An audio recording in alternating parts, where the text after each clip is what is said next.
Ya, pemirsa, terima kasih Anda masih bersama kami di Lapor Polisi. Video seorang ayah yang meminta keadilan kepada polisi atas kasus kekerasan seksual yang menimpa putrinya ini viral di media sosial. Atas viralnya video ini, polisi pun akhirnya meringkus seorang pemuda yang diduga sebagai pelaku pemerkosaan. Tugas pelaksanaan hukum, saya minta keadilan. Dalam video viral tampak seorang kakek yang diperkirakan berusia 65 tahun menangis dan memohon agar kasus pemerkosaan terhadap anaknya yang berusia 13 tahun ditindaklanjuti oleh pihak kepolisian. Dirinya mengaku bahwa anaknya menjadi korban pemerkosaan itu sudah ia laporkan ke polisi sejak bulan Maret 2023 lalu. Namun pelaku belum ditangkap dan masih bebas berkeliaran. Usai videonya viral, Polres Tebo langsung bergerak dan meringkus seorang terduga pelaku. Dari pengakuan pelaku, persetubuhan dengan korban dilatar belakangi atas dasar suka sama suka. Polisi pun mengungkap antara pelaku dan korban merupakan saudara jauh. Korban dan pelaku telah berdamai, namun tidak ada kesepakatan hingga akhirnya keluarga korban melaporkan pelaku. Pelaku sendiri masih ada hubungan dengan ibu. Jadi TKP memang di rumah korban atau seperti apa? Salah satu tempat kejadian perkara ada di rumah korban dan di rumah tetangga. Dilakukan bukan sekali, Bang. Ini ada ancaman sebelumnya itu seperti apa? Untuk penerapan pasal ya kita terapkan ancaman kekerasan yang dilakukan, dugaan ancaman kekerasan oleh pelaku kepada korban sehingga melakukan perbuatan dan pencabulan yang terselubung. Kini pelaku ditahan dan dikenakan pasal tentang perlindungan perempuan dan anak dengan ancaman maksimal 15 tahun penjara. Dari Kabupaten Tebo Jambi, Budi Utomo, iNews melaporkan.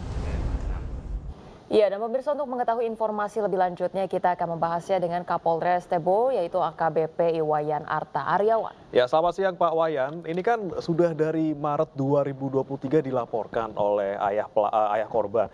Apa yang membuat polisi akhirnya kesulitan dan baru bisa menangkap pelaku di bulan ini, Pak? Apakah memang karena viral terlebih dahulu, baru kemudian prosesnya menjadi lebih diutamakan gitu, Pak? Selamat siang, Mas Brahmana, Mbak Rosa, serta pemirsa. Jadi memang benar kami informasikan bahwa pada tanggal 30 Maret kami menerima laporan dari orang tua laki-laki korban yang melaporkan terkait dengan pencabulan yang dilakukan oleh pelaku, dalam hal ini adalah BD, sebanyak 4 kali.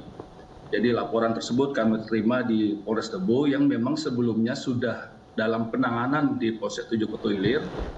Di sana para pihak meminta agar diberikan ruang masyarakat adat untuk melaksanakan musyawarah adat dan akhirnya memang tidak ada kesepakatan sehingga berbuntut pada pelaporan. Demikian, Mas. Iya, baik. Sebetulnya Pak, ini tuh hubungan antara pelaku dan korban ini kan sebenarnya saudara jauh begitu ya. Sejauh ini dilaporkan oleh bapaknya ini seperti apa, Pak? Dan kemudian juga apakah sebelumnya ini katanya sempat berdamai begitu karena ada uang damai dari pelaku, itu benar, Pak? Jadi memang benar informasi yang beredar bahwa memang ada musyawarah adat dari para pihak yang dilaksanakan dipimpin oleh tetua adat. Namun tidak ada kesepakatan terkait dengan nilai. Dan selanjutnya dari pihak keluarga korban, dalam hal ini orang tua laki-lakinya, melaporkan lebih lanjut ke Polres Tebo. Demikian, Mbak. Oke, Pak Wayan, kalau untuk kesulitan polisi, Pak, untuk menangkap pelaku yang sudah 6 bulan ini berjalan gitu dari dilaporkan, apakah memang karena posisinya yang sulit, ataukah karena memang pelaku ini berpindah-pindah tempat, seperti itu, Pak? Betul, Mas. Jadi setelah diketahui pelaku dilaporkan tanggal 30 Maret, jadi dari kami Polres dan Polsek kesulitan untuk mengetahui keberadaan pelaku. Jadi mendapat informasi bahwa pelaku berusaha untuk menghilangkan diri dengan memasuki kawasan hutan. Kebetulan kami di daerah kami ini berbatasan dengan provinsi tetangga, sehingga kami kesulitan untuk mendeteksi keberadaan pelaku. Namun dari rekan-rekan anggota Polres Polsek tetap berupaya melakukan pencarian dengan memasuki hutan.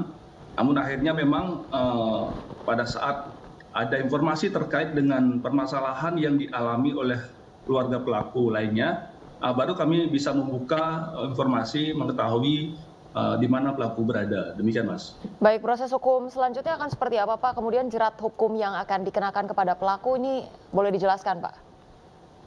Jadi alhamdulillah Mbak, jadi setelah laporan itu diterima, kami bergerak cepat, tetap dari proses penyidikan dilaksanakan dalam rangka pembuktian, dan sebelum pelaku diamankan pun kami sudah laksanakan gelar perkara dan sudah menetapkan pelaku sebagai tersangka. Kemarin kami sudah lakukan koordinasi dengan jaksa, dan hari ini dilaksanakan tahap 1 pengiriman berkas perkara Mbak.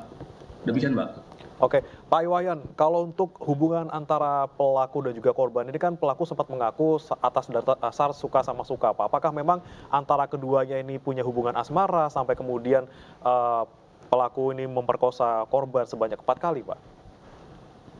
Ada perbedaan versi informasi dari pelaku dan korban, Mas. Jadi kalau dari korban menyampaikan memang ada ancaman, sedangkan dari pelaku menyampaikan bahwa memang ada hubungan. Demikian, Mas. Oke. Kalau untuk kondisi korban sekarang, Pak, apakah masih dirawat trauma healing atau masih di pihak keluarga? Kami sudah berkoordinasi dengan Dinas Sosial Kabupaten Tebo, dan sampai dengan saat ini korban sudah dalam pengawasan dan perawatan. Kami berharap bersama semoga kondisi korban bisa pulih kembali, Mas. Ya baik, terima kasih banyak AKBP Iwayan telah bergabung bersama kami di Lapor Polisi, dan selamat bertugas kembali, Pak. Ya.